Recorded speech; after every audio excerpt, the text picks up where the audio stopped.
vamos a recuperar ahora esta parte teórica con 2 clases que nos corresponden esta semana y con lo cual terminamos la primera fase hasta miembro superior. Allí hemos hablado en la clase anterior de fracturas y luxaciones del hombro y ahora seguimos descendiendo a la parte más distal. Le vamos a hablar del húmero, luego del antebrazo y de la mano. Siempre haciendo un breve repaso respecto a la anatomía del húmero. Saben que es un hueso tubular que en la parte proximal tiene una cabeza. Hay 2 prominencias que son el troquín y troquíter, dentro de los cuales, en el medio de los cuales hay una correa bicipital que, como su nombre lo indica, pasa el tendón largo del bíceps. Es mucho más amplia esta zona, más ancha. El resto es tubular, pero no es tubular completamente porque es media triangular y en la parte distal se aplana, formando lo que se denomina la paleta humeral en la parte distal del húmero, los cuales terminan en la tróclea y cóndilo. Tróclea para articularse con el cúbito y cóndilo para articularse con el radio. Por encima del cóndilo, obviamente, está el epicóndilo y por encima de la tróclea está la epitróclea. Si hablamos en la parte proximal, pues el húmero tiene una cabeza humeral, la cual se articula, ya dijimos en la clase anterior, con la cavidad glenoidea, lo cual va a formar la articulación de el hombro propiamente dicho, o glenohumeral. Todo esto está recubierto por músculos, acuérdense del manguito de los rotadores. Son 5 músculos, los cuales abrazan prácticamente a la cabeza del húmero para producir todos los amplios movimientos que tiene esta articulación. Y en la parte distal, como ya mencionábamos, se aplana el húmero y va a tener estas prominencias como son el cóndilo, que se articula con la cúpula radial, y la tróclea, que se articula con el cúbito. En la parte posterior, el cúbito tiene una prominencia que es el olecrano, el cual va a funcionar como una bisagra junto con la tróclea para realizar estos movimientos de flexión y extensión, haciendo un tope en la parte posterior para evitar la hiperextensión del codo. Bueno, haciendo este breve repaso anatómico, vamos a ver que en primer lugar trataremos las fracturas proximales del húmero. Las fracturas proximales del húmero se pueden producir pues, por un traumatismo directo o indirecto y puede ser desde un trazo simple, como se ve en el lado izquierdo, hasta un trazo muy complejo con múltiples fragmentos. Las fracturas proximales del fémur son el 4 al 5% de todas las fracturas y dentro de las fracturas del húmero son las más comunes, llegan hasta el 45%. También son frecuentes porque dentro de todas las lesiones del hombro, el 26% son este tipo de fracturas. Y aumenta mucho más con la edad. En los mayores de 50 años el porcentaje, fíjense, aumenta hasta el 75%. Es más frecuente en mujeres que en hombres, de 2 a 1. Y a los jóvenes también se puede presentar. No es tanto de los ancianos, sino también en los jóvenes, pero para que exista una fractura en los jóvenes tiene que haber un traumatismo de mayor energía, mucho más intenso. El mecanismo de producción, ya les decía, puede ser por un traumatismo directo o indirecto. El más frecuente es el indirecto, como se ve en el lado izquierdo. Una caída con apoyo de la mano o de la parte distal del miembro superior, el cual va a repercutir todas las fuerzas sobre la parte proximal del húmero, apoyándose sobre el acromion y la cavidad glenoidea, produciendo fractura a ese nivel. El traumatismo directo, como se ve en el lado derecho, es menos frecuente, pero puede suceder también. Clínicamente, ¿qué vamos a encontrar? Ante el antecedente traumático de caída o de golpe, vamos a encontrar que hay dolor, aumento de volumen, hay una equimosis bastante marcada, pero esto se presenta generalmente entre las 24 y 48 horas, como se ve en la foto, lo cual se denomina como el signo de Henneking. Es una equimosis marcada que baja hasta el brazo y hasta el codo. Se tiene que hacer en estos casos siempre una evaluación neuromuscular porque puede estar afectada el nervio circunflejo. Acuérdense que el nervio circunflejo es rama del nervio axilar, el cual va a dar inervación sobre todo al músculo deltoides e inervación sensitiva en la cara lateral del hombro. hasta un 50% de las fracturas posteriores al inicio no son diagnosticados inicialmente, pero acuérdense de que hablamos de las luxaciones de glenohumerales y estas luxaciones humerales glenohumerales pueden ir acompañadas también de fracturas, es decir, que pueden haber luxofracturas glenohumerales. Ya dijimos que la fractura puede ser a nivel de la cavidad glenoidea o puede ser también del lado del húmero proximal. Y muchas veces se presentan luxaciones glenohumerales con fracturas simples o complejas, muchas veces, de esta parte proximal del húmero. Para hacer el diagnóstico, ¿qué cosa tomamos? Una radiografía. Indispensable siempre una radiografía del hombro e incidencias frente, perfil y axial transtorácica. ¿Cómo se toma la axial transtorácica? Se toma para ver un perfil. Si le tomamos al paciente de costado, es decir, el perfil, van a superponerse los dos hombros. Entonces, para evitar eso, lo que se hace es que el paciente o la paciente levante el hombro que no está afectado, que se agarre la cabeza. Levantando el hombro, levantando todo el brazo, va a quedar despejado toda esta zona para tomar la radiografía, y al tomar la radiografía solamente se va a ver el hombro que está afectado, que ese no lo va a movilizar. Entonces podemos tomar así esta radiografía axial transtorácica que equivale a un perfil. En todo caso, cuando no visualizamos bien o es una fractura muy fragmentada, nos valemos de la tomografía axial computarizada, que es muy importante en estos casos para determinar si es que hay trazo intraarticular o si es que es multifragmentaria y planificar el tratamiento quirúrgico. La resonancia magnética nos ayuda mucho para ver si es que asociado a la fractura hay lesiones pues, de los tendones que se encuentran en esta zona, del manguito de los rotadores y todas las partes blandas. Aquí vemos una imagen en la izquierda de la radiografía, que no es tan evidente, pero fíjense, con la tomografía podemos visualizar mejor con los cortes y con la reconstrucción 3D cómo es la fractura. Obviamente ustedes han visto una tomografía, no son dos imágenes nada más, ¿no? Sino son láminas de por lo menos 20 imágenes en cada una en diferentes cortes.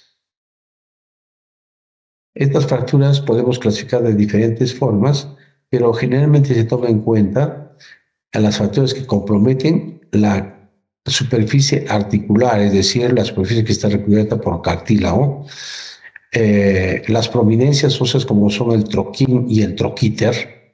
Ya dijimos que entre los dos está el surco para el tendón del bíceps, tendón largo del bíceps, y las fracturas que hay a nivel del cuello se denominan cuello quirúrgico porque donde se ve esta imagen de la izquierda como rosadito, como una línea rosada, ese es el cuello anatómico. O sea, pueden haber también fracturas ahí a nivel del cuello anatómico. Lo que se ve como una línea amarilla en el lado izquierdo, eso es el cuello quirúrgico. Se llama cuello quirúrgico porque la mayor parte de las fracturas se presentan en esta zona y son de tratamiento quirúrgico cuando están desplazadas.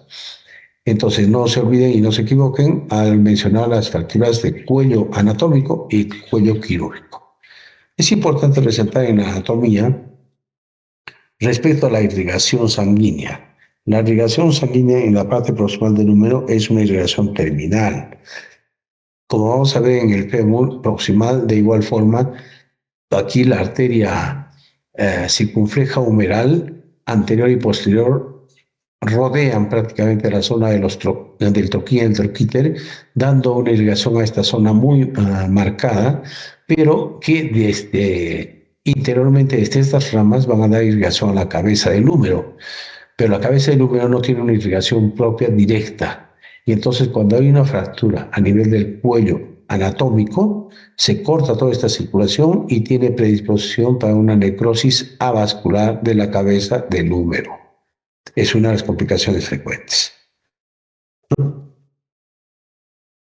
Y dependiendo del grado de traumatismo que existe, pues encontramos fracturas que pueden ser de un trazo fragmentario, o sea, en dos fragmentos, en tres fragmentos, en cuatro fragmentos o más. Y a esto se refiere la clasificación de NIR. La clasificación de NIR, que fue dada en 1970, se refiere básicamente a cuántos fragmentos se presentan en la fractura.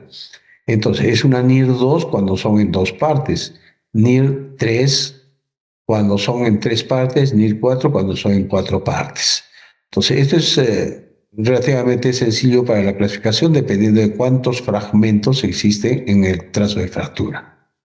Entonces, como estamos viendo acá, se basa en el número de segmentos desplazados, no en el número de fracturas, porque un trazo de fractura divide en 2 fragmentos.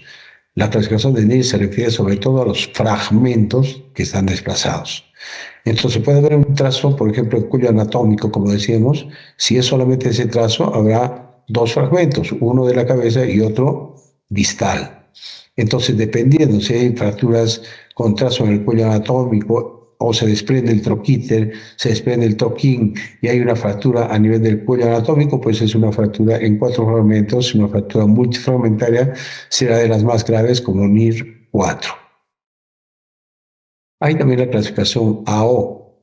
La clasificación AO se refiere, como ya dijimos en la primera clase teórica, ¿se acuerdan? Que el número era el número 1 y proximal también el número 1. Entonces, las fracturas proximales de número serán el 1.1. Y como es una fractura metáfiso-epifisial, es decir, la parte proximal, dijimos que las de trazo A son extraarticulares, es decir, que no comprometen la articulación como se ven en las imágenes de arriba.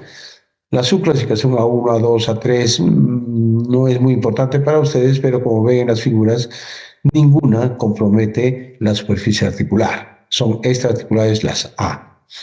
Las B, en cambio, tienen un compromiso extraarticular bifocal, es decir, tienen 2 fragmentos, ¿no? 2 fragmentos. Y la C sí tiene compromiso intraarticular. Acá tenemos, por ejemplo, una fractura de trazo extraarticular, como se ve en el lado derecho. En el lado izquierdo, aparentemente, hay una fractura de trazo con un fragmento extraarticular bifocal. Acá tenemos una fractura no desplazada, impactada, de un trazo simple a nivel del cuello quirúrgico. La mayor parte de estas fracturas, felizmente, que son a este nivel, que no comprometen la articulación, y en estos casos lo que se tiene que hacer solamente es reducir y fijarlas. Puede ser con clavos de Kirchner, como en este caso, clavos o pines, con lo cual se reduce y se estabiliza, y luego, lógicamente, hay que movilizar con un inmovilizador, ya sea de yeso o cabestrillo. Y lo que últimamente se hace más es la fijación interna con una placa especial que se llama placa Filos, la cual tiene la forma de esta parte proximal y con lo cual colocamos tornillos que van hasta la cabeza y en la diáfisis. Hacemos la reducción y fijamos con esta placa proximal de húmero. Y también se puede hacer el clavo, fijación con un clavo intramedular, como se ve en este caso. Si es una fractura de trazo simple del cuello quirúrgico, se puede colocar un clavo intramedular, como se ve en la derecha, y se fija tanto en la parte proximal como distal para que no se movilice. La recuperación es mucho más rápida. Pero las fracturas en más de 3 fragmentos, es decir, 4, 5, 6 fragmentos, como en este caso, y con trazo intraarticular, son mucho más difíciles de reconstruir, más difíciles de reducir. Entonces, en ese caso, lo que tenemos que hacer es retirar, porque al tratar de hacer la reducción, que va a ser imposible, entonces en esos casos nos va a quedar de todas formas no en una forma anatómica, que es lo que se quiere en una superficie articular, y va a terminar en una artrosis dolorosa. Entonces, para evitar eso, lo que se puede hacer como primera instancia, como tratamiento primario, es sacar toda esa cabeza, esos fragmentos que han quedado de la cabeza, y colocar una prótesis articular de hombro, como se ve en la figura de la derecha. Aquí se ve también de igual forma, puede hacerse una artroplastía parcial o total. Parcial en el caso de que solamente reemplacemos la cabeza del húmero, como se ve abajo, o total, como se ve arriba, en la cual reemplazamos no solamente la cabeza del húmero, sino también la cavidad glenoidea. En el caso de que la fractura no esté desplazada y esté alineada, podemos hacer un tratamiento incruento en las NIR 1 o que no están desplazadas. Podemos ver que se puede inmovilizar con un aparato de yeso, como en este caso, se llama un yeso Belpau, o un cabestrillo inmovilizado de hombro, como para evitar que se movilice la fractura y podamos tener una consolidación pronta. Y el tratamiento postoperatorio, tanto en el tratamiento in cuento como el tratamiento quirúrgico, debe ser lo más pronto posible. Si es que se opera, en los días después de la cirugía hay que iniciarla. Los implantes deberían ser lo suficientemente estables cuando se opera para permitir una rehabilitación lo más precoz posible para recuperar el movimiento. Lo que tienen que saber también ustedes para su vida profesional es que el hombro es una de las articulaciones que más rápidamente se fibrosa y nosotros le llamamos se congela, es decir, que pierde su movilidad, produce una rigidez articular cuando está mucho tiempo inmovilizado. Entonces, por eso es que se trata en la medida posible de dar movilidad temprana para evitar la rigidez articular. Cuando ya no se moviliza nada, le llamamos nosotros hombro congelado, es decir, que ya no puede movilizar nada por la rigidez articular, la fibrosis que se ha presentado en el lugar. Por eso lo ideal es empezar la rehabilitación muy prontamente. La otra cosa que vamos a hablar ahora es las fracturas de la diáfisis humeral. Acuérdense de la anatomía, dijimos que es un hueso tubular en la parte de la diáfisis y cuando clasificamos ya dijimos que hay divididos en 3 tercios, proximal, medio y distal. Por ser un hueso tubular y acuérdense ustedes que en la parte posterior está la corredera, el canal de torsión del nervio radial, por donde está muy pegado el nervio radial, como se ve en la figura de abajo, prácticamente rodea, da vuelta desde la parte posterior hasta la parte anterior, entonces está muy pegado en la parte del tercio medio distal, está muy pegado al húmero. Y entonces una fractura de este nivel obviamente puede lesionar fácilmente al nervio radial. Por eso es importante siempre, siempre, acuérdense, cuando vean una fractura diafisiaria de húmero, lo primero que tienen que hacer es examinar la parte distal para ver si tiene lesión del nervio radial. ¿Y cómo va a estar ese paciente que tiene lesión del nervio radial? Va a tener la mano caída. Entonces, mano caída, lesión del nervio radial. Nosotros le decimos que levante la muñeca, que haga dorsiflexión, no va a poder hacerlo. Que levante el dedo gordo, tampoco va a poder hacerlo. La mano va a estar péndula caída. Clínicamente, ¿qué es lo que vamos a encontrar en estos pacientes? Lo que vamos a encontrar es que hay dolor, con el accidente de caída hay dolor, deformidad, fíjense la gran deformidad que se produce, aumento de volumen e impotencia funcional. Ante esta sospecha que es evidente de una fractura diafisiaria de húmero, le tomamos su radiografía en incidencias de frente y perfil. Y al tomar la radiografía vamos a ver de que hay un trazo pues, que puede ser simple, los que ya conocemos, transverso, oblicuo, espiroideo, etc. O puede ser una fractura de trazo complejo, ¿no? Y puede estar desplazada o no, eso ya ustedes saben en la lectura de la radiografía, cuáles son los desplazamientos, angulaciones, cabalgamientos, rotaciones, etc. Acá tenemos una fractura, por ejemplo, en el lado izquierdo, con tercer fragmento, y en el lado derecho una fractura multifragmentaria por proyectil de arma de fuego. Fíjense la cantidad de perdigones o esquirlas metálicas que existen en la zona de la lesión. Esto obviamente que puede traer lesión no solamente del nervio radial, sino también de la arteria humeral. Fíjense, la lesión es por la parte interna, entonces en este hay que tener mucho cuidado en estos pacientes de examinar la parte distal, como siempre les digo, la motilidad, sensibilidad y vascularidad. En la clasificación AO, ya lo dijimos en la primera clase, húmero es 1, la diáfisis 2, o sea, sería 1, 2, hablando de fracturas diafisarias de húmero, y puede ser de tipo A, B o C. Axis, que es un trazo simple, ya sea transverso, oblicuo, espiroideo, B si es con tercer fragmento y C si es multifragmentaria. Ya dijimos que está muy pegado el nervio radial al canal de torsión en la parte posterior del húmero y cualquier fractura de este nivel puede ocasionar una presión, acodamiento o sección del nervio radial, lo cual debemos identificar y sospechar primero y luego identificar.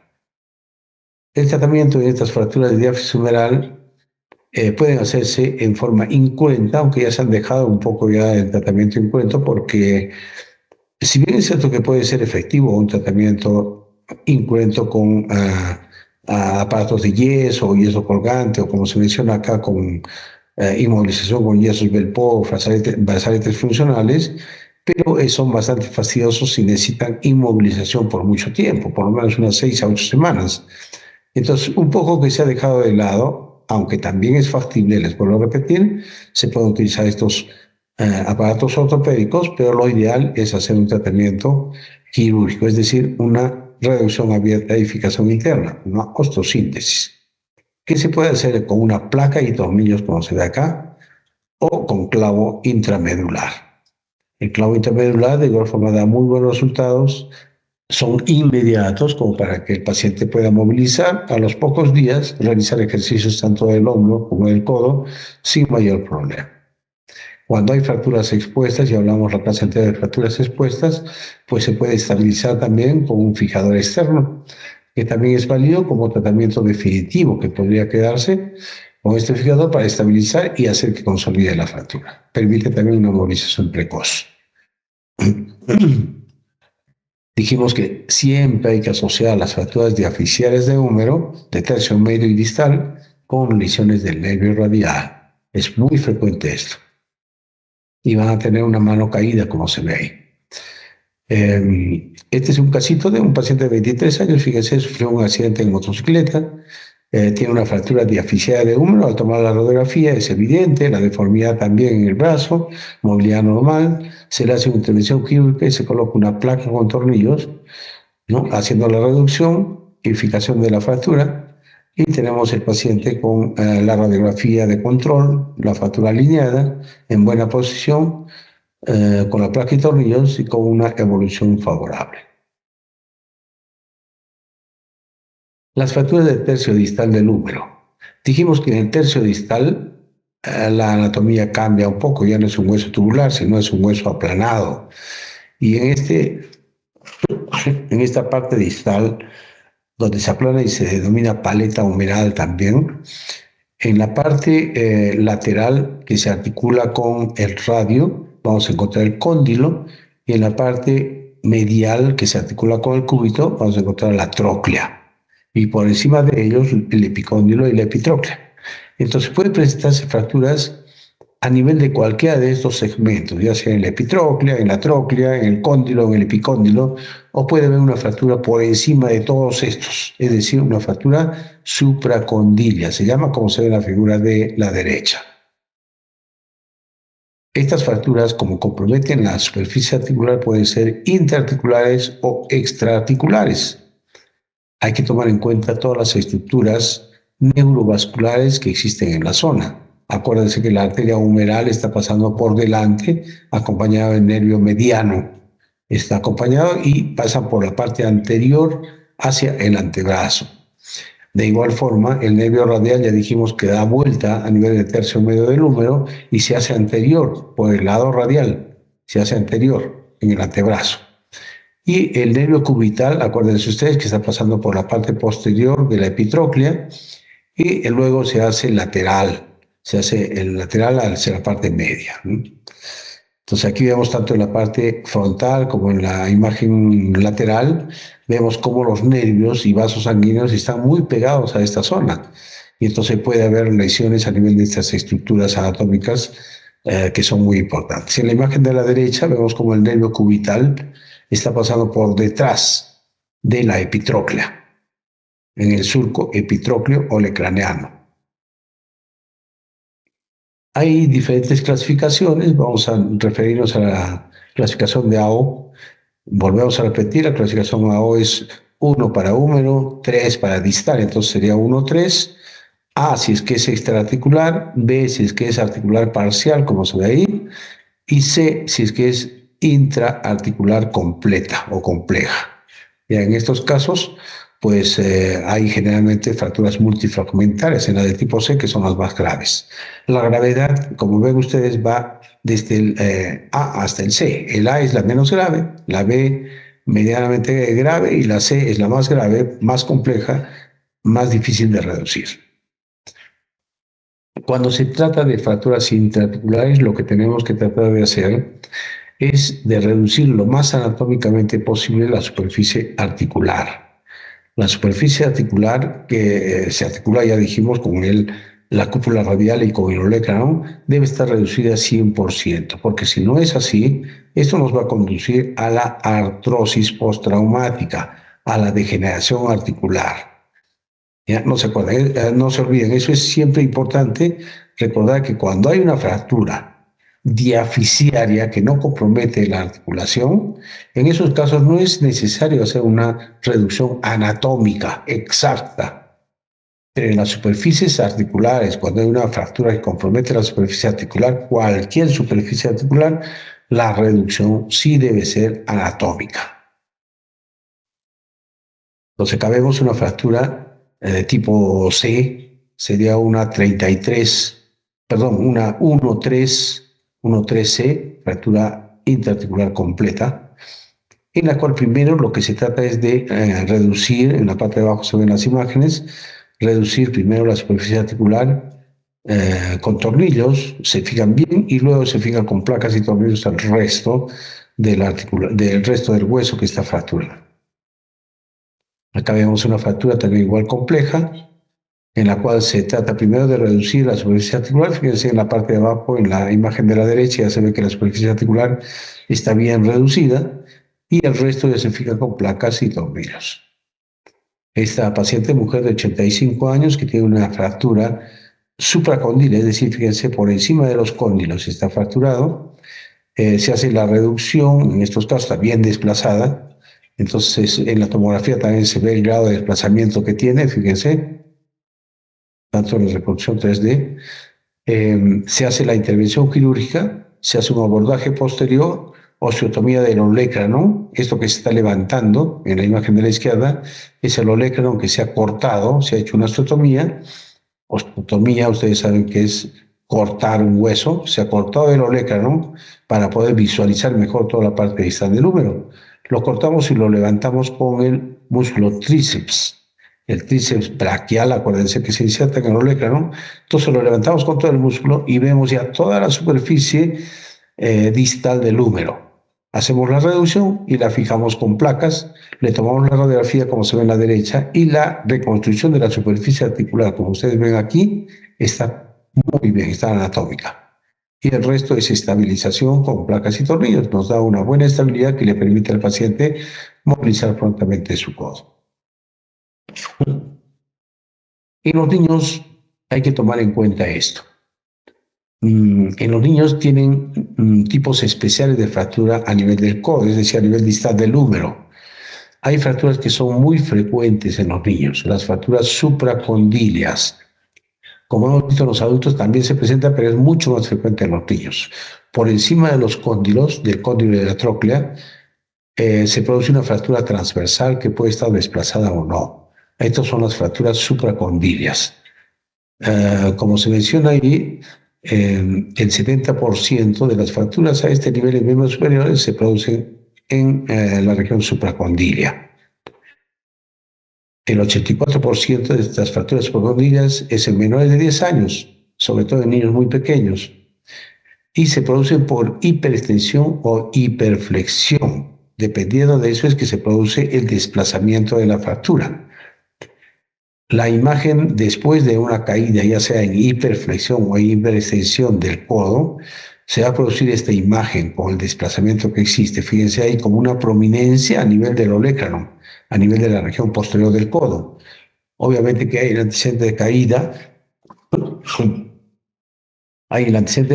este aumento de volumen, dolor, impotencia funcional y esta deformidad que es evidente con prominencia del olecranon o de la parte posterior del codo. El mecanismo más frecuente es el indirecto y en extensión, es decir, que el paciente se cae y hace una hiperextensión del codo.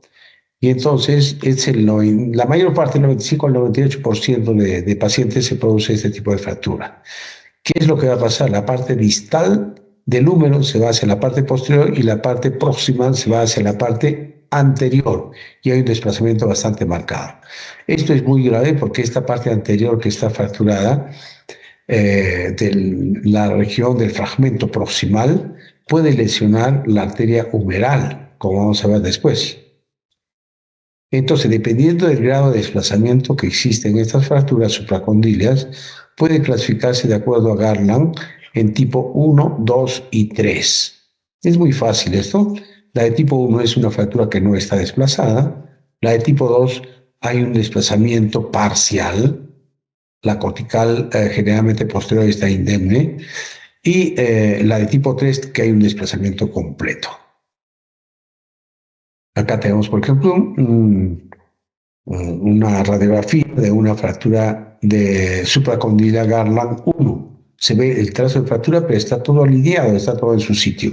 El esquema está en la parte izquierda. La de tipo 2, hay una fractura casi como en tallo verde, desplazada parcialmente, casi como angulada, ¿no? En la radiografía anteroposterior también se ve igual. Es de tipo 2, Garland 2. Y la de tipo 3, porque hay un desplazamiento bastante marcado.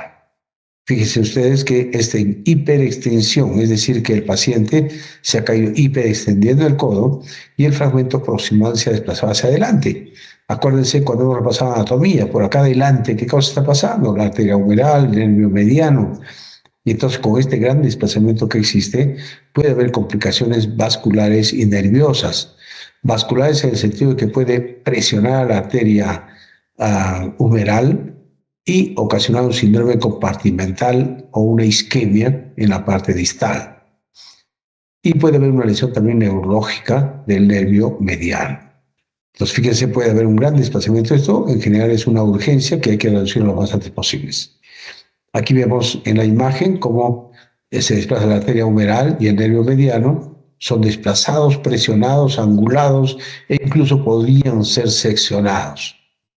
Como en el caso de la imagen de la derecha, donde se ve una arteriografía que ha sido seccionada. Fíjense, la arteria está prácticamente seccionada, no pasa la sustancia de contraste por la arteria, hay un stop.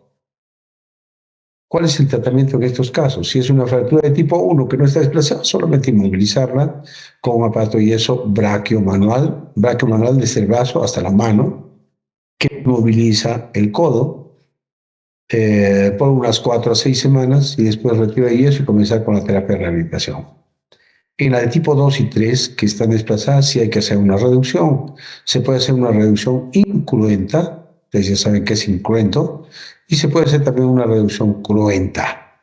Lo ideal sería hacer una reducción incruenta y fijación con clavos percutáneos, es decir, sin abrir el foco de fractura.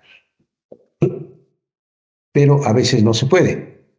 Clínicamente lo que vamos a encontrar es esto, fíjense, el niñito se ha caído, apoyado en hiperextensión la mano y se produce esta gran deformidad. Pareciera una luxación del codo, pero no, es una fractura supracondiliar. Si es un niño menor de 10 años, es casi seguro que es una fractura supracondiliar. Le tomamos la radiografía y fíjense con el grado de desplazamiento que existe. ¿Qué se le ha hecho? Una reducción cruenta y fijación con 2 clavitos de Kirchner cruzados que no ingresan a la articulación, fíjense ustedes.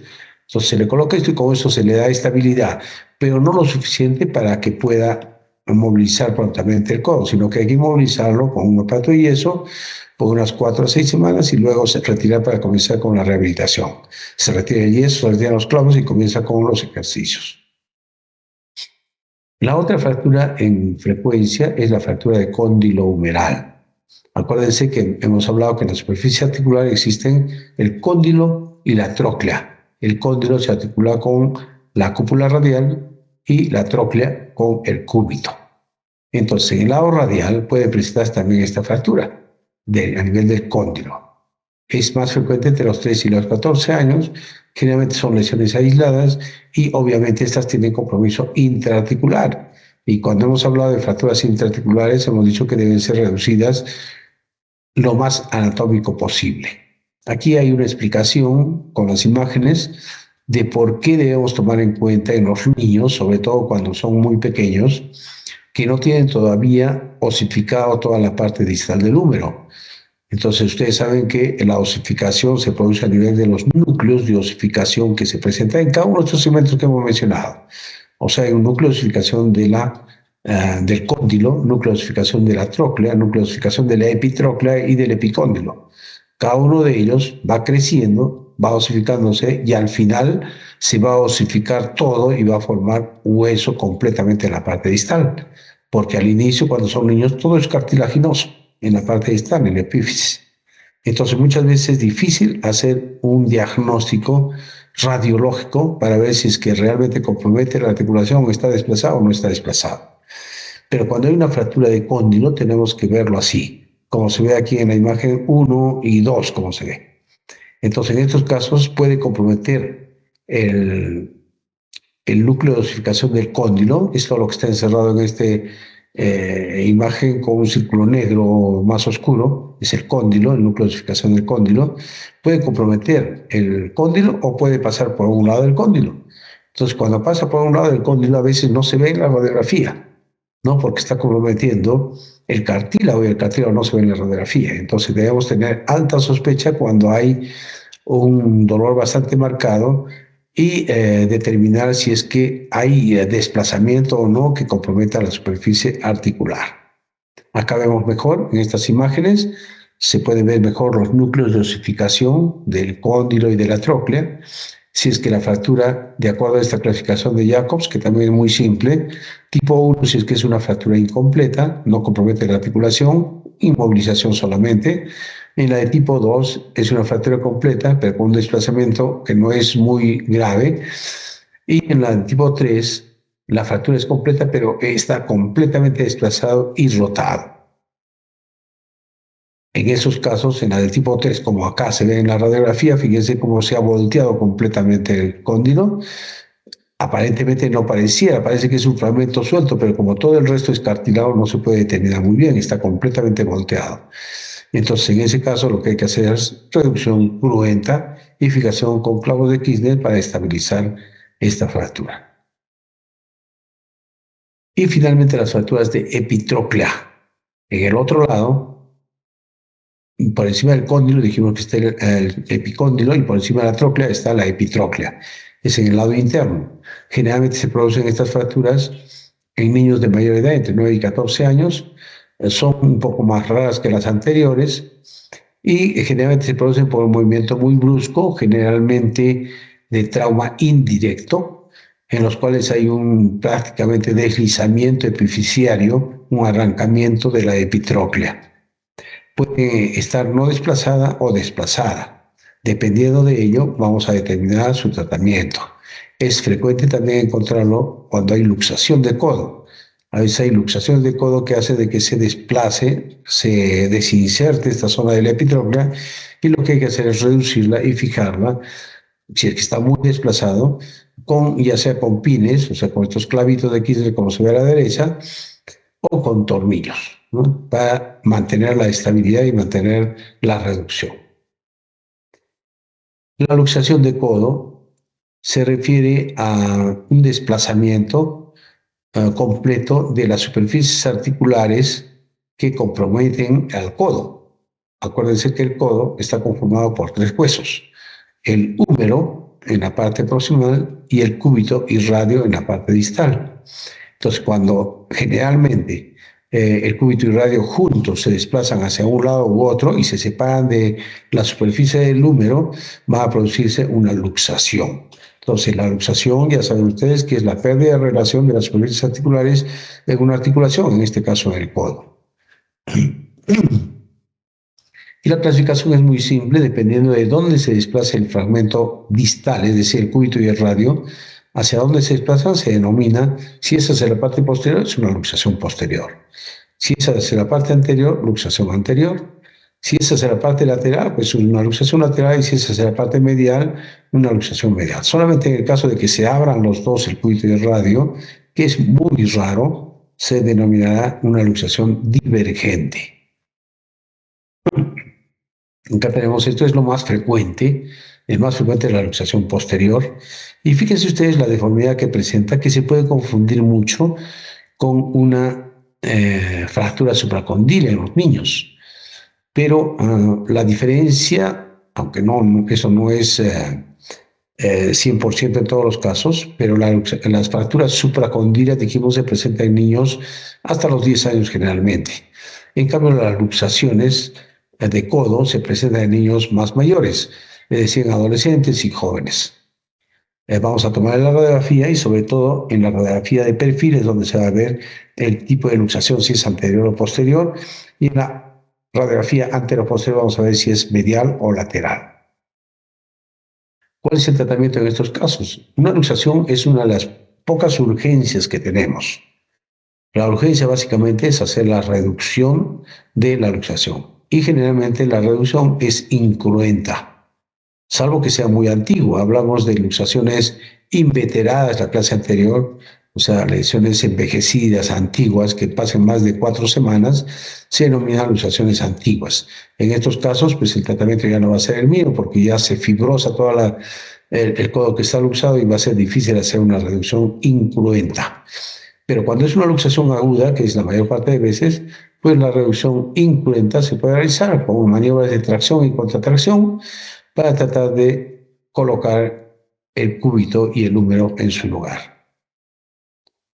Entonces las maniobras, generalmente lo que se hace es una tracción del miembro superior a nivel de la muñeca y una contratracción a nivel del brazo, sosteniendo para que el codo, es decir, el cúbito, el olecranon pueda ingresar a la cavidad que está formando esta articulación. Aquí vemos unas imágenes hacia arriba, en frente y perfil, una luxación lateral, posterior lateral, donde se ha hecho la reducción incruenta y se ha tomado las radiografías de control y ya la reducción está adecuada. Luego de hacer la reducción, lo que tenemos que hacer es inmovilizar durante 4 o 6 semanas y comenzar con la terapia de rehabilitación. Este tiempo lo hacemos para que comience a cicatrizar todos los ligamentos que se han desgarrado.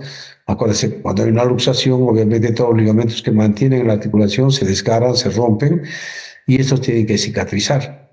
Entonces, si alguna vez en un paciente deportista, por ejemplo, sucede una luxación, es preferible en pacientes de alta demanda del codo, es preferible hacer una reparación quirúrgica de los ligamentos que están desgarrados.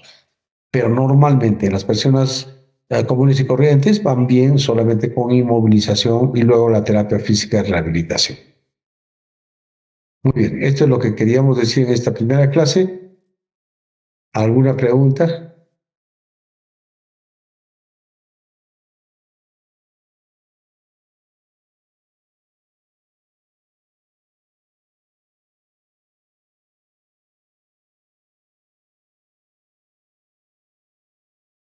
¿No hay ninguna pregunta? Doctor, ¿en cuánto tiempo tendríamos que, bueno, permitir la movilización, empezar con la movilización de lo que sería la articulación del hombro para evitar que la rigidez de esa articulación? Ya, mientras más pronto sea la movilización o la terapia física, es mucho mejor. La recuperación funcional va a ser mucho más rápida y completa. Mientras más tiempo demoremos, va a ser mucho más difícil porque se produce fibrosis intraarticular y extraarticular que van a dificultar el movimiento. Eso es la rigidez articular. Entonces va a ser mucho más difícil también hacer la terapia de rehabilitación. Entonces no hay un tiempo, digamos, fijo como para poder determinar, pero mientras más tiempo dejemos, digamos que dejamos 4 o 6 semanas con inmovilización, en las personas de mayor edad, en los ancianos, por ejemplo, rápidamente esto va a una rigidez muy marcada. En una persona joven, en un niño, es un poco más difícil. O sea, puede hacer terapia de rehabilitación y recupera su movimiento. Pero sobre todo hay que tener mucho cuidado en el hombro y sobre todo en las personas ancianas para hacer una movilización precoz lo más antes posible. Gracias, doctor. ¿Se está viendo la presentación ahora de fracturas de antebrazo?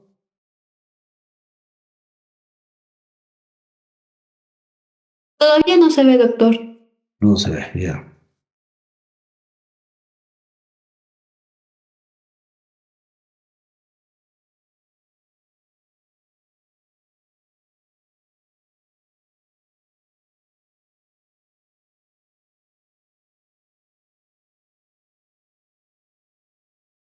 Ya, ahora sí.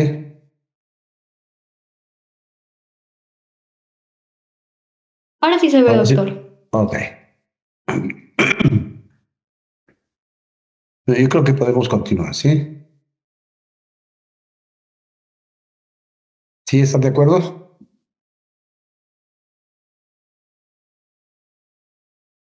Creo que todos están grabando la clase y tú nomás estás escuchando. Bueno, continuaremos entonces. Fracturas de antebrazo. En el antebrazo nos vamos a referir a las fracturas de cúbito y radio. Acuérdense que Doctor, entre los disculpe. dos. No se ve las Sí, diapositivas. Disculpe que le interrumpa. ya, ahí no se ve. No nos está viendo, doctor. Y ya, a ver, vamos a ver qué es lo que pasa. Ahí se ve.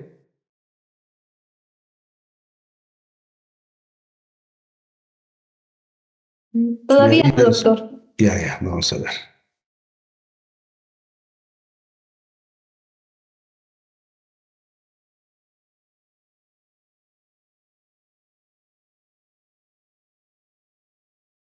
Ahora, Ahora ahora sí sí se se ve, ve, ¿no? doctor. Ya. Me avisas, vamos a poner en pantalla completa. Ahora sí. Al momento de poner en pantalla completa, ahí es que se deja de mostrar. ¿Por qué?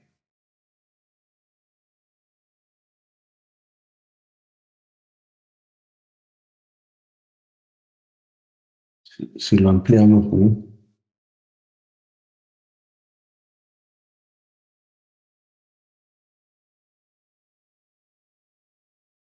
Ahora ya no se ve, otra vez. Ya no se ve, ¿no? No, no se ve, doctor.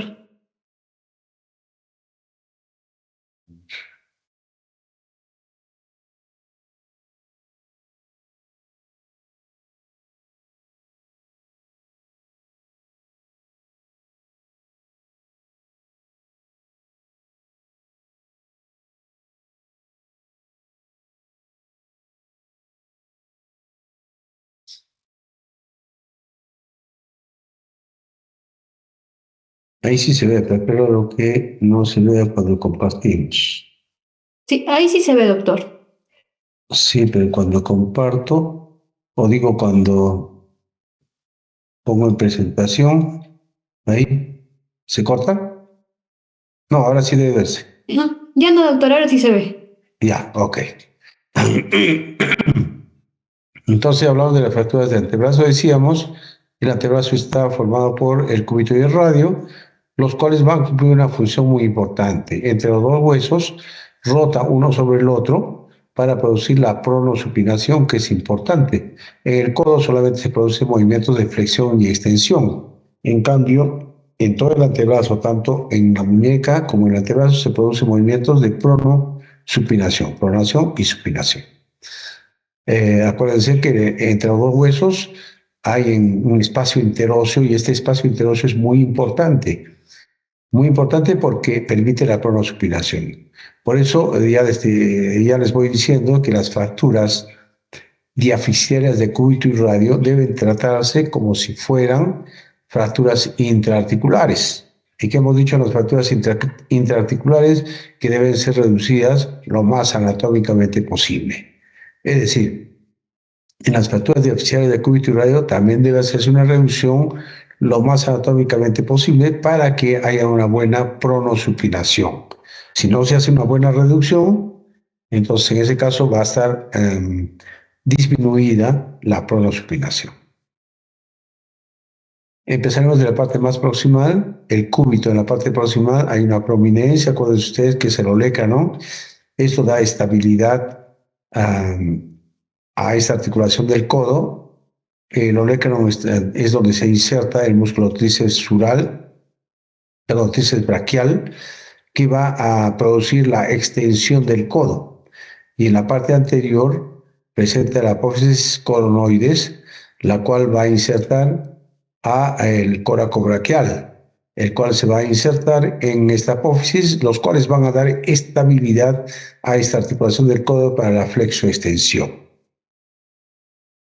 Entonces puede producirse por un traumatismo directo o indirecto. Si el paciente se cae de codo, va a producirse una fractura directamente a nivel del olecranon, con el codo flexionado obviamente, va a producir una fractura a nivel del olecranon que generalmente va a ser conminuta, multifragmentaria. Pero la mayor parte de veces se presenta una fractura simple, de trazo simple y desplazado. Y esto es por un traumatismo indirecto, es decir, que el tríceps lo que hace es una tracción brusca y produce una fractura por avulsión, o un trauma indirecto. La clasificación de Mayo clasifica en fracturas no desplazadas, la de tipo 1, la de tipo 2, fracturas desplazadas, y la de tipo 3 acompañadas de una luxación o inestabilidad. Hay otra clasificación de Schasker, ya no nos complicamos mucho con esto. Los objetivos del tratamiento en estos casos, ¿cuáles serían? Restablecer, obviamente, hemos dicho que la superficie articular debe ser restituida anatómicamente, restablecer el mecanismo extensor del codo, recuperar la movilidad del codo y sin molestias, sin dolor, y prevenir las complicaciones que se pudieran presentar. En este caso, lo que se hace generalmente es hacer la reducción cruenta, porque generalmente la mayor parte, el 99% de estas fracturas son fracturas desplazadas. Entonces, al estar desplazadas, lo que hay que hacer es una reducción. Y reducción incruenta es muy difícil porque el músculo tríceps, como ya dijimos, lo tracciona hacia arriba el fragmento del olecranon y no permite una reducción adecuada. Entonces, lo que hay que hacer es una reducción cruenta y fijación, ya sea con obenque, que es lo más frecuente, si es un trazo simple, así como se ve en la figura A, B y C en la parte derecha, colocar dos clavos paralelos, dos pines paralelos, y un cerclaje de alambre, que puede ser un cerclaje circular o en 8, como se ve acá. Esto lo que hace es mantener la estabilidad y tanto que permite que el paciente pueda a los pocos días movilizar, doblar y estirar su codo sin mayor problema. Da una muy buena estabilidad para la fijación de este tipo de fracturas. Cuando es un trazo simple, pero cuando es un trazo multifragmentario hay que tener mucho cuidado porque podría desplazarse con el movimiento. También puede hacerse con tornillo, como se ve en la parte de abajo, o puede hacerse con placas y tornillos, como se ve en el lado de la derecha. Cuando son multifragmentarias, se puede colocar placas y tornillos luego de la reducción para poder hacer una rehabilitación más precoz. Acá tenemos algunos ejemplos. Una fractura en la P casi no se ve muy bien, pero en el perfil sí se ve, fíjense cómo hay una fractura desplazada del olecranon. Y el tratamiento que se ha hecho en estos casos es con el obenque que hemos mencionado, es decir, dos clavos paralelos para fijar, estabilizar, y para que no se separen se coloca este cerclaje de alambre, ya sea en 8 o circular. En este caso ha sido un cerclaje en 8. La reducción, como ven ustedes, de la superficie articular es anatómica en la radiografía de perfil. Acá de igual forma, una radiografía donde se ve una fractura del olecranon, sobre todo en la imagen de perfil, donde está la flecha. Se le hace, en este caso, como es una fractura multifragmentaria, se le ha colocado dos cerclajes, fíjense, o sea, dos clavos, tres clavos prácticamente, y dos cerclajes, uno circular y un cerclaje en 8. Lo importante de todo, ¿qué cosa es? Que la superficie articular está bien reducida.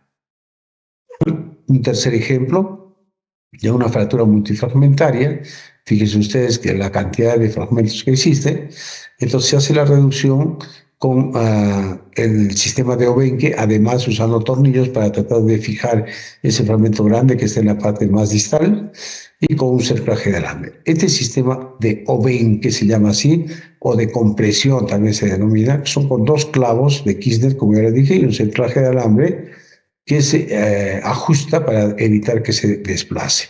Los resultados son muy buenos. Asimismo, hacia el otro lado, en el radio, pueden producirse fracturas proximales del radio. Estas fracturas proximales pueden ser de la cabeza del radio o del cuello del radio. Si compromete la cabeza del radio, pues es la superficie articular, y hay que tener mucho cuidado en hacer la reducción porque tiene que ser lo más anatómico posible.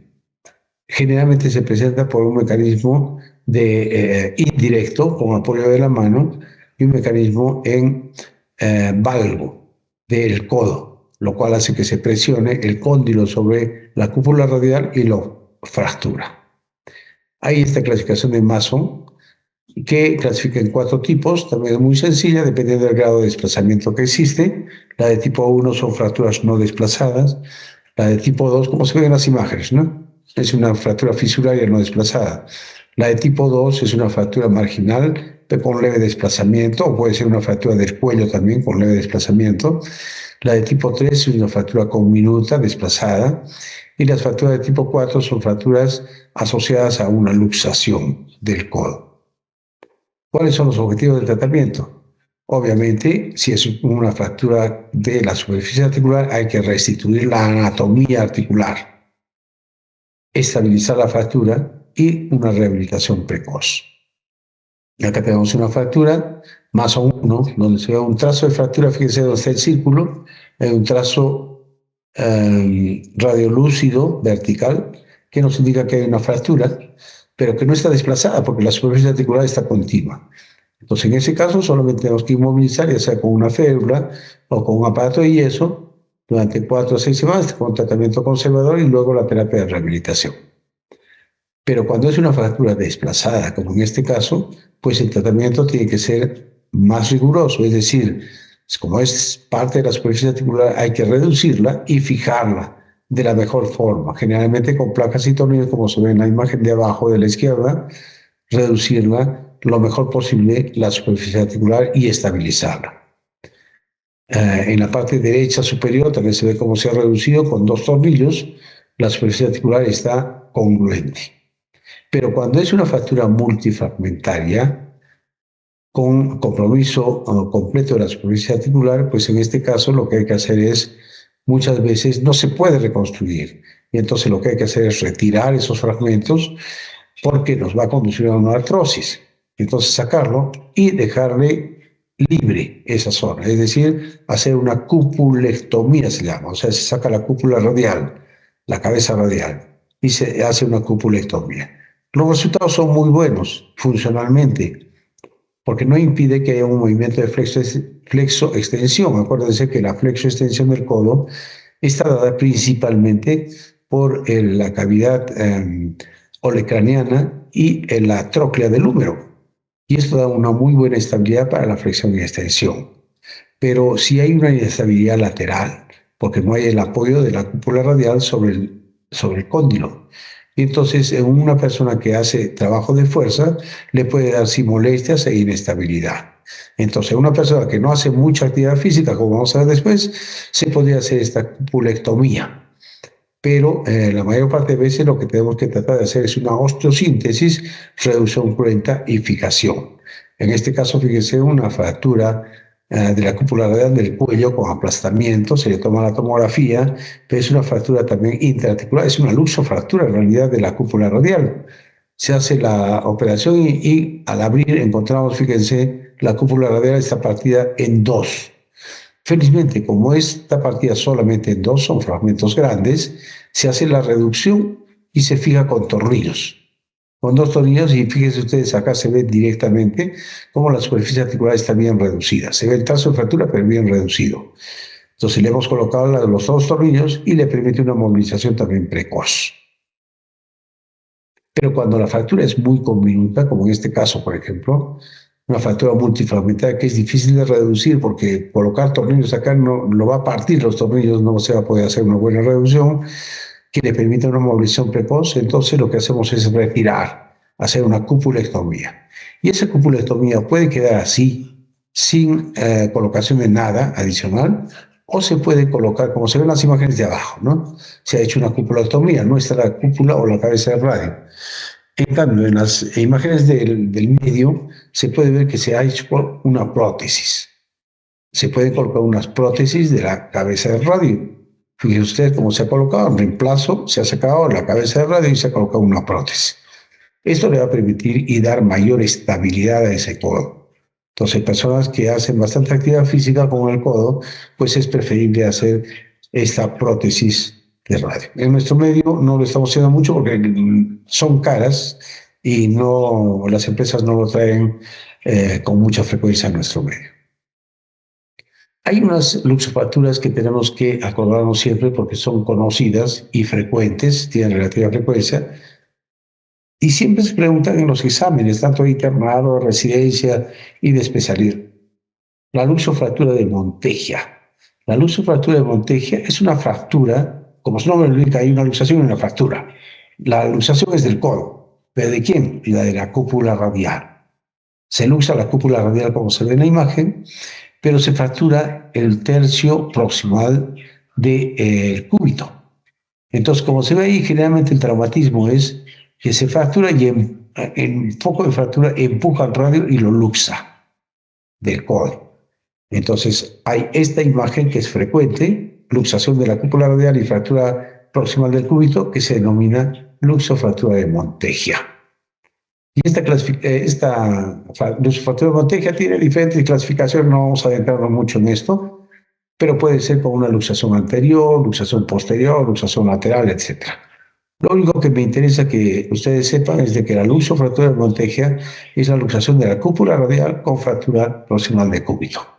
Acá se ve otra imagen en la cual se ve claramente la cúpula radial que está luxada y la fractura del cúbito. ¿Qué tenemos que hacer ahí? Reducir las dos, la luxación y la fractura.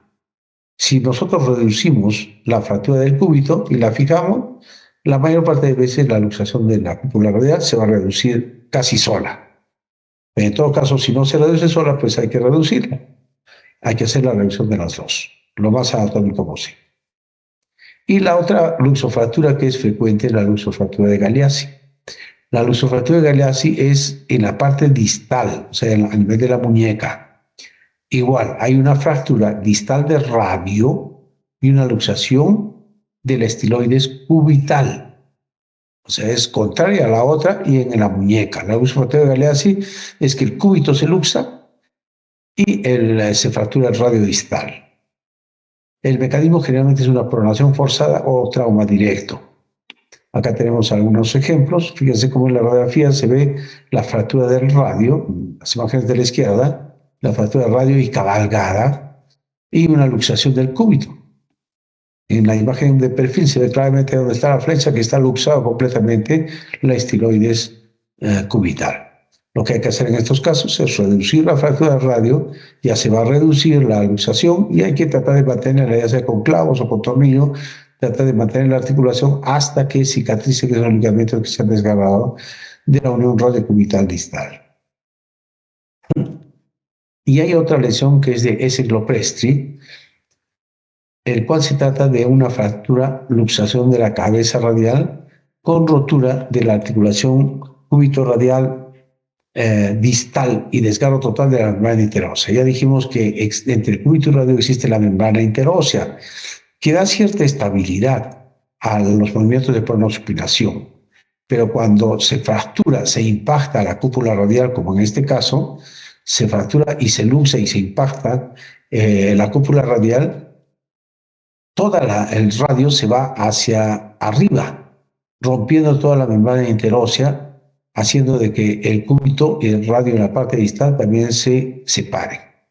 Esa es la lesión de Essex-Lopresti, que es bastante rara en realidad, pero hay que considerarla porque siempre se conoce también con este nombre a esta lesión. Ahora vamos a pasar a hablar sobre las fracturas de la diáfisis del radio y cúbito. Estas fracturas, si es que no se reducen anatómicamente, producen una grave secuela, sobre todo para la pronosupinación, como dijimos. Son fracturas diafisiarias, aquellas que están en el tercio medio proximal o distal, pero que no comprometen la superficie articular. Acuérdense, volvemos a repetir, de que entre los dos huesos hay una membrana interósea que mantiene esa estabilidad para la pronosupinación. Entonces, dijimos también ya de que las fracturas diafisiarias de cúbito y radio debemos estar, es la única excepción de fracturas diafisiarias. Son fracturas diafisiarias que hay que tratarlas como si fueran intraarticulares. Es decir, hay que hacerles una reducción lo más anatómico posible para evitar de que haya problemas con la pronosupinación de ese antebrazo. Lo que se hace es una reducción cruenta y fijación ya sea con clavos intramedulares, como se ve en la parte de arriba. Generalmente en niños se utiliza esto. No se trata de colocar mucho placa y tornillos, sino reducirlo con clavos intramedulares, o en los adultos con placa y tornillos. Pasaremos a hablar de las fracturas de muñeca. Las fracturas de muñeca se refieren a las fracturas distales de radio. La muñeca es la articulación radiocarpiana. Acuérdense, el cúbito distal casi no tiene mucho que ver en esta articulación, ¿no? Lo más importante es la superficie articular del radio con la primera hilera del carpo. Son bastante frecuentes, más o menos el 8 al 15% de todas las fracturas en general. Lo vemos en emergencia todos los días y generalmente se presenta pues en mayores de 50 años, es muy frecuente, sobre todo en personas mujeres con osteoporosis. Es uno de los primeros signos de que la osteoporosis se está agravando, porque al momento de caerse una paciente mayor de 50, 60 años que tiene osteoporosis, lo que se va a producir en primer lugar es una fractura distal de radio. Pero se puede producir también en personas jóvenes con un traumatismo intenso. Es frecuente ver en las personas que se caen de altura de un primer piso, de segundo piso, que apoyan la mano, o cuando haciendo deporte se apoyan la mano con gran fuerza, que producen este tipo de fracturas. Las fracturas entonces del extremo distal del radio pueden clasificarse muy simple en fracturas no desplazadas y fracturas desplazadas. Las fracturas no desplazadas pueden ser fracturas extraarticulares o intraarticulares. ¿Ya? Entonces, lo que hay que tomar en cuenta en este tipo de fracturas es que si comprometen la articulación o no la comprometen. Las que no comprometen, hay dos conocidas, muy conocidas, ¿no? Que son las fracturas de Coles y las fracturas de Smith. Estas son fracturas que no comprometen la articulación. Y hay fracturas que sí comprometen la articulación, que es importante porque es muy frecuente que ustedes van a leer en las revistas, en los artículos, en los libros, así con estos nombres propios.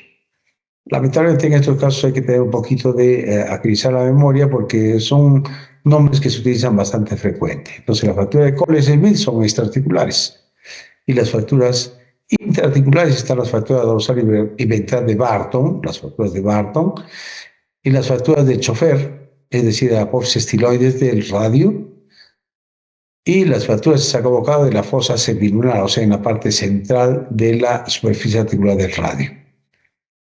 El mecanismo más frecuente es una fractura indirecta, es decir, con apoyo de la mano. Apoya la mano y de la mano se transmite la fuerza hacia la parte distal del radio, ya sea en la parte central marginal o extraarticular. Hay diferentes tipos de clasificaciones. La clasificación AO también está para eso. Ya dijimos que la clasificación AO determina el cúbito y radio, en este caso de tipo 2, 2, 3, ¿no es cierto? 2 de cúbito y radio y 3 distal. Y puede ser de tipo A, B o C. A cuando es extraarticular, B cuando es intraarticular parcial y C cuando es intraarticular completa. ¿Qué es lo que vamos a ver ante el antecedente traumático del paciente? Lo que vamos a ver es que hay una gran deformidad. Una deformidad en la muñeca. Por ejemplo, este es un paciente joven, no es una paciente anciano ni anciana. Ha estado pintando, su mano está todavía con rasgos de pintura. Estaba pintando un andamio, se cayó, le apoyó la mano y presenta esta deformidad. Dolor, deformidad a nivel de la muñeca. Estas deformidades son muy típicas, que vamos a verlo después. Esto es una fractura metafisiaria distal de radio. ¿Qué le pedimos? Radiografía y en algunos casos podemos solicitar una tomografía. La radiografía generalmente es suficiente, pero cuando compromete la superficie articular es preferible tomar una tomografía con reproducción 3D para ver los trazos intraarticulares o si es que es multifragmentario, para ver el grado de desplazamiento, para ver y planificar también nuestra intervención quirúrgica. Por ejemplo, acá se ve que es una fractura intraarticular en el B, en el corte del B, como ven, como la superficie articular está impactada. O sea, no es una fractura de trazo tan simple, que en la radiografía podemos pasar por desapercibir.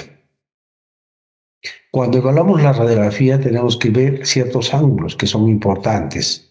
Entonces, si nosotros trazamos una línea en el eje longitudinal del radio, esta línea roja que se ve vertical en la imagen de la izquierda, es el eje del radio. Y trazamos una línea en la parte más distal de la superficie articular y otra en la parte más proximal. Vamos a tener dos líneas paralelas, dos líneas paralelas, pero perpendiculares al eje del radio, que se ve como número 3, que es la distancia que existe normalmente, el número 3, la distancia que existe de la inclinación radial. Esta distancia de inclinación radial generalmente es de 10 milímetros, ¿ya? Entonces, si esto disminuye, quiere decir que está aplanado o está inclinado, está en ángulo de inclinación radial. Y podemos medir un ángulo, como se ve con la línea verde y la línea roja, hay un ángulo, es el ángulo de inclinación radial. Este ángulo de inclinación radial pues está en promedio en 23 grados. Entonces hay que hacer estas mediciones para poder determinar si es que hay gran desplazamiento o no y restituir esa angulación anatómica lo mejor posible para que tenga una funcionalidad también esa muñeca. Entonces, cuando hay inestabilidad, ¿qué cosa es lo que vamos a ver? Una angulación mayor de 20 grados. El acortamiento radial va a ser mayor de 5 milímetros. Hay una conminución volar o dorsal, un desplazamiento articular mayor de 2 milímetros y pérdidas secundarias de la reducción. Es decir, hacemos reducción y se moviliza. En estos casos hay inestabilidad. Y lo que tendríamos que hacer en esos casos es tratamiento quirúrgico. Pero si es que no hay esa inestabilidad, si es que se mantiene más o menos estos ángulos y medidas que hemos dicho radiológicos, en esos casos podemos hacer un tratamiento ortopédico. ¿Qué cosa es lo que hacemos en tratamiento ortopédico? Colocamos un aparato de yeso braquio manual, es decir, del brazo hasta la mano para inmovilizar la muñeca. Si es que la fractura no está desplazada y es estable, podemos colocar un antebraquio palmar. Pero si está desplazada y hacemos una reducción incruenta, es decir, traccionamos, tratamos de reducir la fractura, en esos casos vemos que es inestable y le colocamos un braquio palmar, es decir, este el brazo, como se ve aquí en la imagen, por unas 4 a 6 semanas.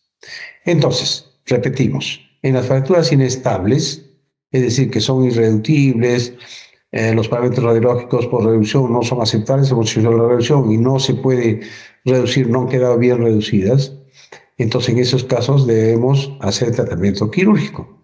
Y el tratamiento quirúrgico es hacer la reducción cruenta y fijar, ya sea con clavos de Kirchner, con tornillos, placa y tornillos, placas bloqueadas, fijador externo. A veces se incluye incluso la artroscopía de muñeca, como para hacer una reducción adecuada de la superficie articular, es decir, una serie de mecanismos e instrumentos como para poder hacer una estabilización adecuada. Por ejemplo, como se ve acá, con clavos de Kirchner cruzados o paralelos, podemos estabilizar la fractura. Obviamente en estos casos tenemos que tratar en la medida posible de estabilizar con un aparato de yeso hasta que consolide la fractura o comience a consolidar, ¿no? Por 4 o 6 semanas. Acá tenemos una fractura, por ejemplo, una persona ya de edad avanzada que se cayó, una fractura de coles extraarticular, no compromete la articulación como se ve en el perfil. Le hacemos la reducción incruenta, ya se ha restituido el ángulo, fíjense el ángulo de inclinación palmar, y le hemos colocado clavos de Kirchner para tratar de mantener esta reducción. 3 clavos de Kirchner, con eso se mantiene la reducción tanto de la radiografía de frente como de perfil, y le colocamos un aparato de yeso para tratar de estabilizar. Igual acá, en este caso se ha hecho, es una fractura interarticular como se ve, se ha hecho un intento de reducción pero permanece desplazada, entonces lo que hay que hacer es una reducción cruenta. Se hace una incisión por vía ventral en la cara palmar de la muñeca y se hace la reducción y fijación con placas y tornillos, como en este caso una placa en T, tiene la forma de T, que se coloca para estabilizar luego de haber reducido la fractura cruentamente. Como se ve, la superficie de la articular del radio está bien reducida, o como en este caso, que es una fractura distal de radio impactada, desplazada, angulada, en la cual se ha utilizado placas y tornillos. Estos son los últimos, placas bloqueadas, que dan mejor estabilidad y la superficie articular está restituida. Esto es en general en todas las fracturas distales de radio, pero hay fracturas específicas, como ya les decía, como son las fracturas de porticoles. Esta fractura de coles generalmente se produce en personas de edad avanzada por una caída sobre la palma de mano en hiperextensión. Hiperextensión, es decir, caen con el apoyo de la palma de la mano. Generalmente esta fractura está situada a 2 a 2.5 centímetros de la articulación radiocarpiana y tienen un desplazamiento dorsal y radial con impactación. Es más frecuente en adultos y ancianos. Esto es importante porque la definición de la fractura de coles es esta específicamente. Volvemos a repetir, una fractura distal de radio a 2 a 2.5 centímetros de la superficie articular radiocarpiana, y los desplazamientos son característicos dorsal y radial con impactación. Esa es una fractura de coles. Los que no tengan estas características no son fractura de coles. A veces nos acostumbramos a decir a todas las fracturas distales de radio fractura de coles. Entonces, con estas características va a tener estos desplazamientos. Clínicamente vamos a encontrar esta deformidad, que se denomina deformidad en dorso de tenedor. Ustedes ven en la figura de la izquierda, las figuras, en la parte de abajo, hay el tenedor que está con la forma inclinado en el dorso de tenedor, que tiene muy similar al esquema, a la radiografía y a la clínica que presenta este tipo de pacientes, mirándolo de perfil. Y mirándolo de frente, va a tener este signo de la bayoneta, ¿no? Acuérdense de la bayoneta que usaban los antiguos ejércitos, pues tiene esa forma más o menos de bayoneta. Por eso se le ha puesto ese nombre. Entonces, las fracturas de coles se producen en forma indirecta por apoyo de la palma de la mano.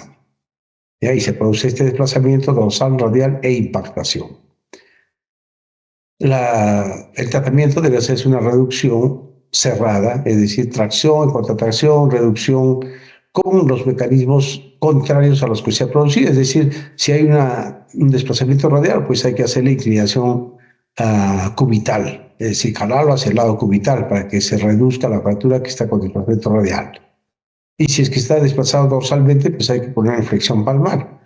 Por eso ustedes van a ver que cuando se coloca el yeso, siempre va a estar en la muñeca en flexión palmar y desviación cubital. No es que esté mal puesto el yeso, es la forma de colocar para mantener la reducción en las fracturas de coles específicamente.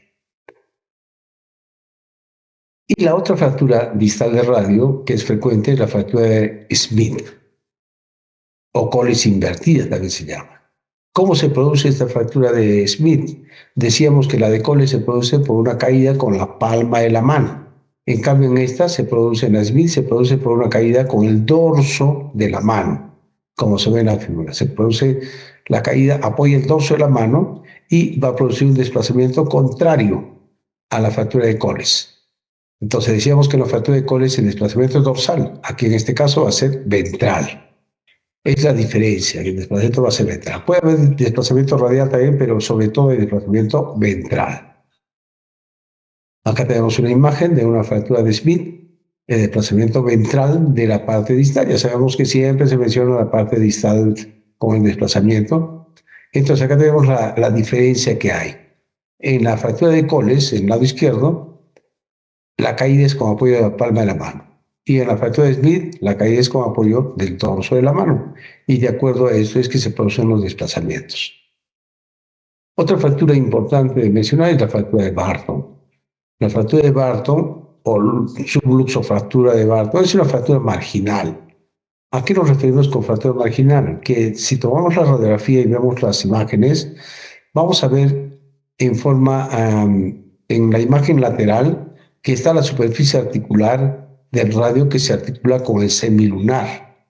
Y entonces en la radiografía de perfiles, donde vamos a ver que en la superficie articular del radio va a haber una fractura que se va hacia adelante o hacia atrás. Y de acuerdo a eso se denomina Barton volar si se va hacia adelante y Barton dorsal si se va hacia atrás, hacia la cortical dorsal. Entonces, dependiendo de eso, toma su nombre, pero es una fractura intraarticular. Generalmente se produce por una caída en muñeca con dorsiflexión o flexión palmar. Dependiendo de eso es que se produce el desplazamiento y el trazo de fractura. Esto es más frecuente en personas jóvenes. En cambio, las fracturas de College y de Smith es más frecuente en personas de edad avanzada. Acá tenemos, por ejemplo, una tomografía y en la radiografía también cómo se ve estas imágenes en las de perfil, cómo se ve esta fractura. En este caso, en el lado izquierdo, una Barton volar y en el lado derecho, una Barton dorsal.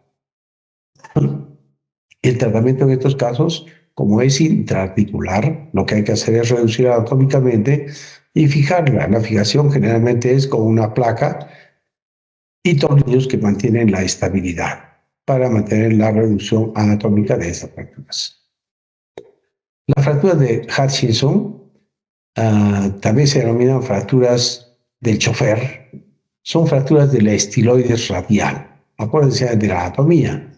La parte más prominente, más distal del radio se denomina estiloides radial y la parte más prominente distal del cúbito se denomina estiloides cubital. Entonces, las fracturas de Hutchinson o del chofer son las fracturas del estiloides radial.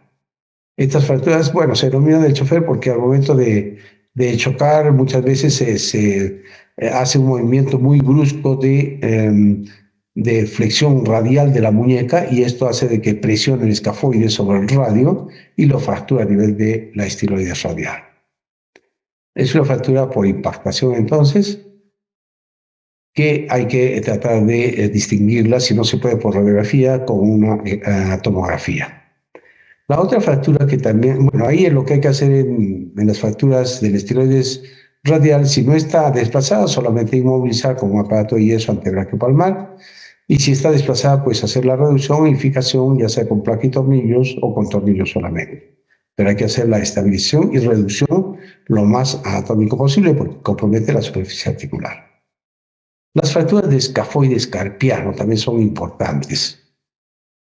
Estas fracturas, acuérdense que la primera hilera del carpo está el escafoide, semilunar, piramidal, pisiforme, ¿no es cierto? El escafoide está hacia el lado radial y tienen una irrigación muy especial, eso es importante que recuerden la anatomía. La irrigación está solamente desde la parte distal y de ahí, como se ve en la imagen del medio, la irrigación va hacia la parte más proximal. Es decir, que no tiene irrigación, no tiene muy buena irrigación todo el hueso. Y entonces cuando hay fracturas en el tercio medio, la irrigación no llega hasta la parte proximal y se necrosa, y se produce una necrosis avascular. Se ve en la imagen de la radiografía, por ejemplo, donde está la flecha, que se ha fracturado en la mitad y entonces se corta la vascularidad y la parte más proximal, la parte más medial, digamos, es la que se necrosa porque no llega bien la circulación. Entonces, hasta aquí hemos hablado ya prácticamente de 3 huesos que pueden complicarse con necrosis avascular. Acuérdense de la cabeza del húmero, 2 hemos hablado, ¿no? De la cabeza del húmero y de las fracturas a nivel del escafoides. Después vamos a hablar en la próxima fase, vamos a hablar que también se produce la necrosis avascular frecuente con traumatismos o con fracturas en la cabeza del fémur y en el astral. Generalmente estas fracturas de escafoides se producen en personas jóvenes por una caída con un traumatismo indirecto con apoyo de la palma de la mano. Entonces, esta caída con apoyo de la palma de la mano en una persona joven nos va a causar dolor a nivel de la tabaquera anatómica. Acuérdense de la anatomía. Si ustedes tienen un paciente joven que se cayó jugando fútbol o haciendo deporte, se cae y apoya la palma de la mano y presenta dolor a nivel de la muñeca, es más raro que se presente una fractura distal de radio. Puede ser, pero hay que sospechar de que pueda presentar fractura del escafoides carpiano. Para eso hacemos que levante el dedo gordo, buscamos la tabaquera anatómica que ustedes conocen, presionamos en la tabaquera anatómica y si presenta dolor a nivel de la tabaquera anatómica, casi seguro que tiene una fractura de escafoides. Se le toma una radiografía de frente, perfil y oblicua para escafoides, donde se va a ver mucho mejor, y si es que no se visualiza, se puede tomar hasta una tomografía. La irrigación es así como se menciona en el lado izquierdo en las figuras, Fíjese, la irrigación viene sobre todo en la parte distal y de ahí pasa a la parte proximal. Entonces, cuando hay una fractura, como se ven en las imágenes, no pasa bien la sangre y se necrosa la parte más proximal del escafoides. Lo que hay que hacer es una reducción cruenta lo más antes posible, lo más anatómico posible, para evitar que se produzca esta necrosis vascular y que consolide la fractura. Dos complicaciones frecuentes que se presentan en el escafoides son la necrosis vascular, que volvemos a repetir, y la pseudoartrosis. Es muy frecuente también en este tipo de fracturas, que hay que tomarlo en cuenta. Y finalmente, en las fracturas de distales de radio en los niños, es frecuente también las fracturas en tallo verde. Hay niños que cuando están jugando se caen, apoyan la palma de la mano y se producen fracturas, le causa mucho dolor a nivel distal de la muñeca. Y nosotros le palpamos y tiene mucho dolor. Y entonces le tomamos una radiografía y la mayor parte de veces se produce una fractura en tallo verde.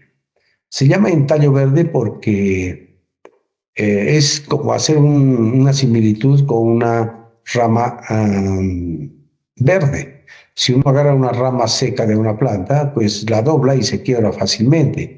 Pero si uno agarra una rama verde, trata de quebrarla y no se quiebra fácilmente, sino que medio que se dobla. Entonces, en esos casos, se produce más o menos algo similar en los huesos de los niños, por su gran elasticidad que tiene y un periósteo muy grueso. Casi no se fracturan tan fácilmente, sino que se produce una lesión en tallo verde. Las fracturas en la parte distal del radio, ya hemos hablado de las fracturas de Salter-Harris, ¿no?, en la primera clase, y hay que volver a recordar esto. Las fracturas de Salter-Harris son las de tipo 1, aquellos que hay un deslizamiento nada más a nivel del cartílago metafisiario. La de tipo 2 hay un desplazamiento más una fractura metafisiaria. La de tipo 3 hay una fractura epifisiaria que sí compromete el cartílago de crecimiento. Las fracturas de 4 también comprometen el cartílago de crecimiento, una fractura tanto de la metáfisis como de la epífisis. Y las fracturas de tipo 5, que son las más graves, que hay un aplastamiento del cartílago de crecimiento. Y hay que tomarlas en cuenta.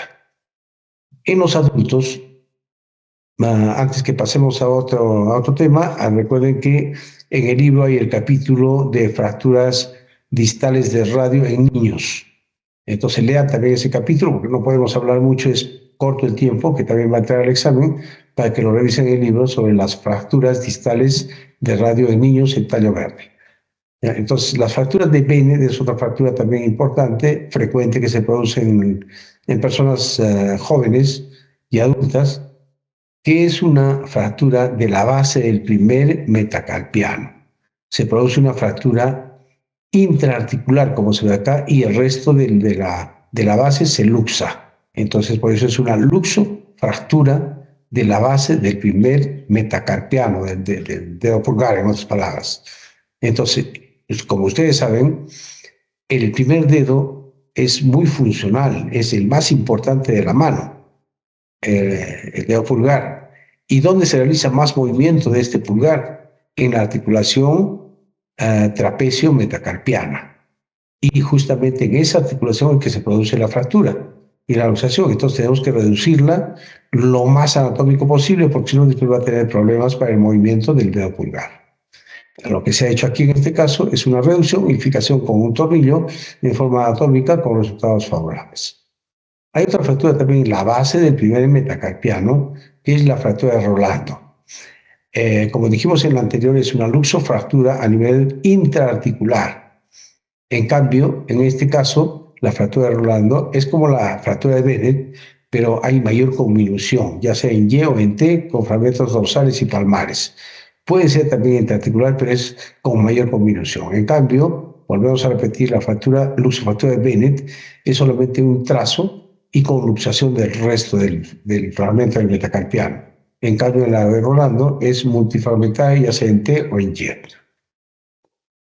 También hay que diferenciar aquí las fracturas extraarticulares. La de Bennett y la de Rolando son intraarticulares. En cambio, hay fracturas extraarticulares. Acá tenemos una imagen en el centro de la luxofractura de Bennett y en el otro lado la fractura de Rolando a la derecha, que es una fractura en Y o en T.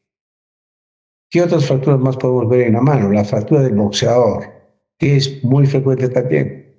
Se llama el boxeador porque son de los boxeadores callejeros, ¿no? Un fin de fiesta de los viernes y sábados que se van a una reunión social y después de unos tragos se comienzan las peleas y se agarran a golpes. Y entonces un golpe de puño mal dado, ya sea a la pared o a una superficie dura, hace de que se fracture a nivel del cuello del quinto metacarpiano.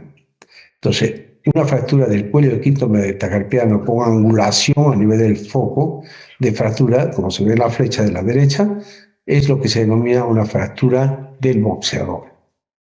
Lo que hay que hacer en esos casos es hacer una reducción incruenta bajo anestesia local, reducir la fractura y colocar un aparato de yeso. Como se ve acá en la radiografía de la derecha, pues hay una angulación, una fractura del cuello del quinto metacarpiano. En este caso se ve cómo está aumentado de volumen por el golpe que ha tenido. Está angulada en la radiografía, en este caso hay que pedir radiografías de mano en frente, perfil y oblicua, sobre todo en la oblicua, fíjense cómo se ve, en el perfil no se va a ver muy bien. Se puede hacer una reducción incruenta y colocación de aparato y eso, en este caso ya vino muy tarde y lo que le hicieron es una reducción cruenta y fijación con un clavo intramedular para alinear la fractura. Aquí tenemos un caso que lo vimos en emergencia. Vino el paciente que se peleó, que se ven incluso ciertas escoriaciones en el puño por el golpe que dio y se ve una deformidad. Si nosotros vemos lo que llamamos comúnmente los nudillos, es decir, la cabeza de los metacarpianos, deben seguir más o menos una línea. Y aquí se ve el segundo, tercero, cuarto, pero el quinto prácticamente no se ve, está hundido. Y acá podemos ver en la radiografía cómo está angulado. Entonces es una fractura del cuello del quinto metacarpiano o fractura del boxeador. Le hacemos la reducción, aquí ya se veía en la radiografía que está alineado y su aparato de yeso para mantener la inmovilización. Y finalmente puede producirse pues en la mano, en los huesos de la mano, tanto en los metacarpianos, en las falanges, fracturas de diferentes tipos, ya sean epifisiarias o diafisiarias, porque son huesos largos también, son pequeños pero son huesos largos. Y entonces los principios van igual que en el resto de fracturas de huesos largos que hemos hablado, tanto del húmero, cúbito, radio, etc. Entonces, si hay una fractura que está desplazada, si es diafisiaria, hay que reducirla, no necesariamente anatómica, pero hay que reducirla y alinearla y mantener esa fijación, esa reducción. Si es una fractura intraarticular, hay que hacerle una reducción lo más anatómicamente posible para que tenga un buen movimiento y evitar que conduzca esto a la artrosis. Para eso utilizamos todo esto que se ve acá, placas y tornillos solamente, diferentes tipos y tamaños de placas para estabilizar la fractura. Muy bien, eso es lo que les quería transmitir. Ya hay mucho que hablar. Ustedes no van a ser especialistas, solamente van a ser por ahora médicos generales y después ya elegirán una especialidad y deben conocer lo más básico, lo más importante, sobre todo los principios del manejo de fracturas, que eso es lo que tratamos de que ustedes sepan y que les sirva para su vida profesional como médicos generales mientras hacen una especialidad. Con esto terminamos entonces. Si es que hay alguna pregunta. Buenas noches, doctor Poco. Tenía una pregunta sobre el tratamiento de las fracturas de la cabeza de radio en niños. ¿Se puede también extirpar fragmentos o esto evitaría o detendría el crecimiento? No, te refieres seguramente a las fracturas distales de radio. Las fracturas distales de radio, ¿te refieres a eso, no? ¿O a las de cúpula radial? De cúpula radial, doctor, donde mencioné que se podía extirpar. Correcto. Sí. Decíamos que en los adultos lo que se hace es una fractura, en una fractura multifragmentaria se puede hacer reducción, ya sea incruenta o cruenta, dependiendo del grado de desplazamiento. Si es que es multifragmentaria, lo que podemos hacer es cupulectomía, o sea, extirpar la cabeza de radio o colocar una prótesis, ¿no es cierto? Eso es en los adultos. En los niños, muy buena tu pregunta, pero felizmente que es muy raro las fracturas de cúpula radial. Generalmente las fracturas en los niños se producen en tallo verde a nivel del cuello del radio o en la diáfisis. Entonces es muy raro. Yo sinceramente nunca he visto una fractura de la cúpula radial intraarticular. Sí he visto fracturas del cuello del radio, es decir, a nivel por debajo de la cabeza del radio, de la cúpula radial, que se inclinan. Y en esos casos sí hay que reducir la inclinación y colocar clavitos, no se hace la extirpación. Entonces, como no es una fractura intraarticular ni es una fractura conminuta, pues no es necesario hacer extracción de la cúpula radial, ¿no? Entonces, si ustedes revisan cualquier libro o revista, no van a encontrar que sea extracción de la cabeza de radio en los niños, ¿no? Porque yo creo que nunca se ha presentado, no se menciona tampoco en los libros respecto a las fracturas intraarticulares en niños. ¿Alguna otra pregunta? Gracias, doctor. Muy bien, ¿alguna otra pregunta? Robina eres, ¿no? No, doctor, soy María Ángela. María Ángel, muy bien. Muy bien, si no hay ninguna pregunta más, entonces les agradezco mucho su atención y ya para el Doctor, hay un examen. compañero más que le desea hacer una pregunta. Ok, ok, Alexander.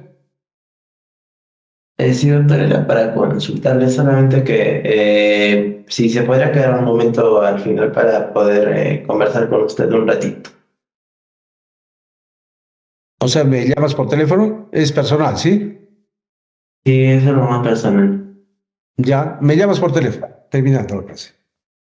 Ya está bien, gracias, doctor. ¿Alguna otra pregunta? Muy bien, respecto al examen, vamos a quedar, estaba programado para el sábado, me parece, terminando esta primera fase. Estamos coordinando con el delegado, yo creo que en la próxima semana podría ser, con calma, no hay ningún apuro, no tenemos ningún apuro para realizar el examen.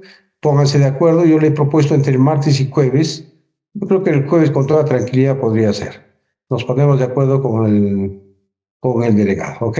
Y ustedes también pónganse de acuerdo con el delegado, ¿sí? Muy bien. Muchas gracias. Entonces, hasta la próxima.